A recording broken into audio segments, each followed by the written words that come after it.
Doctor Lakshmi Sravani, MS obstetrics and gynaecologist. ఈరోజు మనం Meftal spasm period పెయిన్కి వాడే కామన్ టాబ్లెట్ గురించి తెలుసుకుందాం.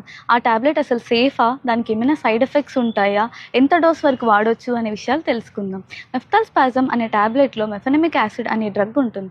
అది గర్భసంచి యొక్క మజిల్స్ని స్పాజమ్ అవ్వకుండా కంట్రోల్ చేసి పీరియడ్ పెయిన్ను తగ్గిస్తుంది. అయితే ఇది ఎంతవరకు వేసుకోవచ్చు అంటే, ఒక రోజులో 3 పూటల వరకు వేసుకోవచ్చు. కాకపోతే తిన్న తర్వాత మాత్రమే ఈ టాబ్లెట్ వేసుకోవాల్సి ఉంటుంది. ఈ టాబ్లెట్ ఎవరెవరు తీసుకోకూడదంటే, సివియర్గా అలర్జిక్ రియాక్షన్స్ ఉన్నా, లేకపోతే ఇంతకుముందు వాళ్ళు ఏదైనా పెయిన్ కిల్లర్స్ యూస్ చేసినప్పుడు అవి వాళ్ళకి పడకపోవడము, లివర్ ఇబ్బందులు, కిడ్నీ ఇబ్బందులు, స్టమక్ అల్సర్స్ అంటే పొట్టలో అల్సర్స్ అట్లా ఉన్నవాళ్ళు ఈ టాబ్లెట్స్ని తరచుగా వాడకపోవడం మంచిది. అండ్ ఈ టాబ్లెట్స్ వల్ల వచ్చే సైడ్ ఎఫెక్ట్స్ ఏంటంటే నాజియా, వామిటింగ్స్ వచ్చినట్టుగా అనిపించడము, ఇండైజెషన్, జీర్ణం కాకపోవడము, మోషన్స్ అవ్వడము అండ్ కాన్స్టిపేషన్, మోషన్ రాకపోవడం, ఇలాంటి ఇబ్బందులు ఉంటాయి. ప్రతి పీరియడ్ పెయిన్కి టాబ్లెట్ అవసరం లేదు.